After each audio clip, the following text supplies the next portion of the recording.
জনাব সালাউদ্দিন আহমদ সাহেব বলেছেন, আমরা সবাই রাষ্ট্রের কাছ থেকে দাবি দাওয়া পেশ করি, খুব স্বাভাবিক, কিন্তু রাষ্ট্রকে আমাদের দেওয়ার চেষ্টা করা দরকার।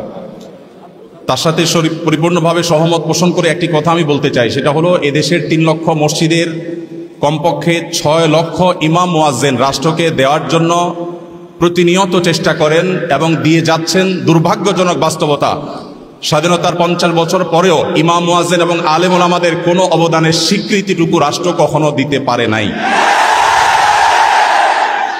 আজও বাংলাদেশের চেহারাকে যদি পরিবর্তন করে দিতে হয়, আজও বাংলাদেশকে যদি স্বনির্ভর করতে হয়, আজও বাংলাদেশের পরিবেশ সচেতনতা সৃষ্টি করে যদি সাফল্য অর্জন করতে হয়, পরিবেশ বিপর্যয় যদি রোধ করতে হয়, যে কোনো দুর্যোগ মোকাবেলা যদি সফলভাবে করতে হয়, দেশের শুধু মসজিদগুলোকে, ইমাম মুয়াজ্জিনদেরকে যদি রাষ্ট্র অন করে, ইমাম মুয়াজ্জিনদেরকে যদি সে সুযোগ দেয়, তাদেরকে যদি অন্তত কাজ করবার পরিবেশটা করে দেয়, আমার বিশ্বাস বাংলাদেশের চেহারা পরিবর্তন করতে আর কোনো কিছুর তেমন বেশি প্রয়োজন হবে না।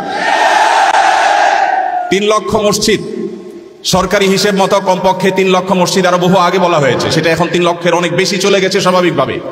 ৩ লক্ষ মসজিদে প্রতি জুমার দিনে 12:30 থেকে 1:30 পর্যন্ত এই সময়ের মধ্যে গড়ে যদি 100 মানুষ একটা মসজিদে জুমার নামাজে খতিব সাহেবের খুতবা শোনার জন্য আসেন, তাহলে ৩ কোটি মানুষ হয়। বাংলাদেশের সমস্ত টিভি চ্যানেল, সমস্ত মিডিয়া একযোগে সবচেয়ে পিক টাইমে এত বেশি দর্শক কখনো পায় বলে আমি মনে করি না। এবং সারা সপ্তাহের সবচেয়ে মূল্যবান সময় বৃহস্পতিবার রাতে, শুক্রবার অফিস নেই, স্কুল কলেজ নেই, মাদ্রাসা নেই, সবাই ফ্রেশ একটা ঘুম দিয়ে, সপ্তাহের সবচেয়ে ভালো গোসলটা দিয়ে, সবচেয়ে ভালো নাস্তাটা করে, সবচেয়ে সুন্দর পোশাকটা পরে, সবচেয়ে ভালো আতর পারফিউম ব্যবহার করে, সবচেয়ে মূল্যবান সময়টা খতিব সাহেবদের সামনে গিয়ে দোজানো হয়ে বসে। পৃথিবীর অন্য কোনো কৃষ্টি কালচার, কোনো সিস্টেমে একসাথে একটা দেশের ৩ কোটি মানুষকে অ্যাড্রেস করার এই সুযোগ ইমাম সাহেব, খতিব সাহেবরা ছাড়ার কারোর হাতে নেই। ইমাম সাহেবরা যদি চান, তাদেরকে যদি রাষ্ট্র আসলে সুযোগ দেয়, তাহলে সেক্ষেত্রে তারা অনেক কিছু করতে পারেন। ইতিমধ্যে আমরা দেখেছি রোহিঙ্গা শরণার্থীরা যখন আমাদের দেশে আশ্রয় নিয়েছে, সবার আগে ঝাঁপিয়ে পড়েছেন দেশে ওলামা একরাম। প্রতিটা দুর্যোগে ওলামা একরাম যে ঝাঁপিয়ে পড়েন, সেটা নিঃস্বার্থভাবে হয়, স্বার্থহীনভাবে হয়। আমার উদাত্ত আহ্বান যে আগামীর বাংলাদেশে এদেশের মসজিদগুলোকে, আলেম ওলামাদেরকে যেন রাষ্ট্র অন করে, তাদেরকে কাজের সুযোগ দেওয়া হয়, কোনো বেতন ভাতার সুবিধা দেওয়া, এটা আসলে দয়া দাক্ষিণ্যের বিষয় নয়। এদেশে আইন শৃঙ্খলা যতটুকু নিয়ন্ত্রণে আছে, এর জন্য আইন শৃঙ্খলা রক্ষাকারী বাহিনী, সংশ্লিষ্ট বিভিন্ন ডিপার্টমেন্টের যেমন অবদান আছে, আমি মনে করি মসজিদের মিম্বরগুলো, মাহফিলের মঞ্চগুলোর অবদান তার চাইতে কোনো ক্রমে কম নয়। এদেশ থেকে যৌতুককে যে জাদুঘরে পৌঁছে দেওয়া হয়েছে, কারা জাদুঘরে যৌতুককে পৌঁছে দিয়েছে?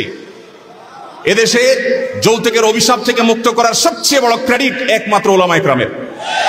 এখনো কোন মসজিদের মিম্বর থেকে, কোন মাহফিলের মঞ্চ থেকে মানুষকে চুরি করতে, দুর্নীতি করতে, ডাকাতি করতে, মাদকাসক্ত হতে, কোনো খারাপ কাজের প্রতি আহ্বান করা হয় না। এই সমস্ত মঞ্চগুলো থেকে বহু মানুষ খারাপ পথ থেকে ফিরে আসে। আমরা যদি একটা সৎ, দক্ষ এবং ভালো নাগরিক গড়ে তুলতে চাই, তাহলে সেক্ষেত্রে মসজিদগুলোকে আমাদের অন করতে হবে। আমি বিশ্বাস করি আগামীর বাংলাদেশে সেটি হবে, আমরা সবাই সেটি প্রত্যাশাও করি।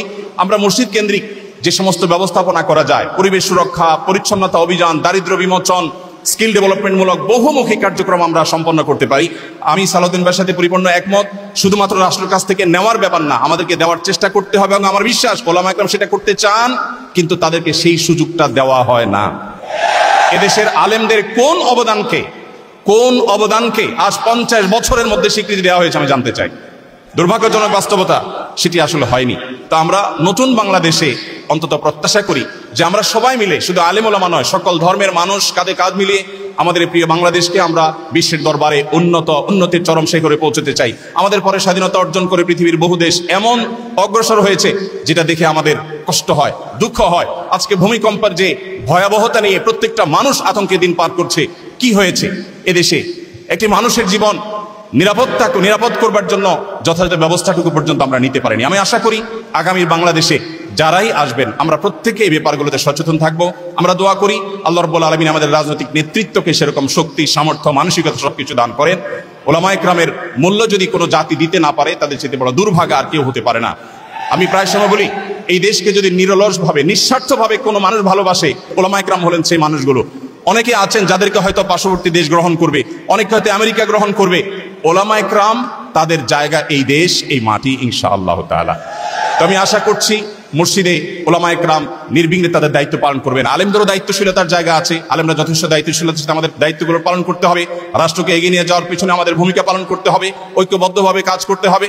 সেই সাথে রাষ্ট্র আলেমদেরকে ওন করতে হবে, আপন করতে হবে, সেই সুযোগ দিতে হবে, সেই স্বীকৃতি দিতে হবে। আমি আশা করছি আগামীর বাংলাদেশ সেই জিনিসটি হবে। আমাদের সবাইকে আল্লাহ তাআলা সেই তৌফিক দান করুন। জাযাকুমুল্লাহু খাইরা। আসসালামু আলাইকুম ওয়া রাহমাতুল্লাহি ওয়া বারাকাতুহু।